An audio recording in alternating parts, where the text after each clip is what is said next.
ನೇಣು ಬಿಗಿದುಕೊಂಡು ದ್ವಿತೀಯ ಪಿಯುಸಿ ವಿದ್ಯಾರ್ಥಿಯೊಬ್ಬ ಆತ್ಮಹತ್ಯೆ ಮಾಡಿಕೊಂಡ ಘಟನೆ ಚಿಕ್ಕಮಗಳೂರು ಜಿಲ್ಲೆಯ ಕುಪ್ಪ ತಾಲೂಕಿನಲ್ಲಿ ನಡೆದಿದೆ.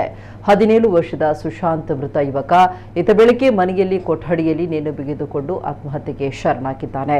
ಕುಟುಂಬದವರು ಗಮನಿಸಿದ ತಕ್ಷಣ ಆಸ್ಪತ್ರೆಗೆ ಕರೆದೊಯ್ದರೂ ಅದಾಗಲೇ ಸಾವನ್ನಪ್ಪಿದ್ದಾನೆ ಅಂತ ವೈದ್ಯರು ತಿಳಿಸಿದ್ದಾರೆ.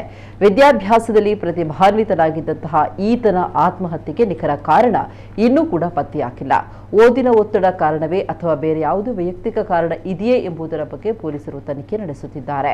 ಘಟನಾ ಸ್ಥಳಕ್ಕೆ ಹರಿಹರಪುರ ಪೊಲೀಸ್ ಠಾಣೆ ಸಿಬ್ಬಂದಿ ಭೇಟಿ ನೀಡಿ ಪರಿಶೀಲನೆ ನಡೆಸಿದ್ದಾರೆ.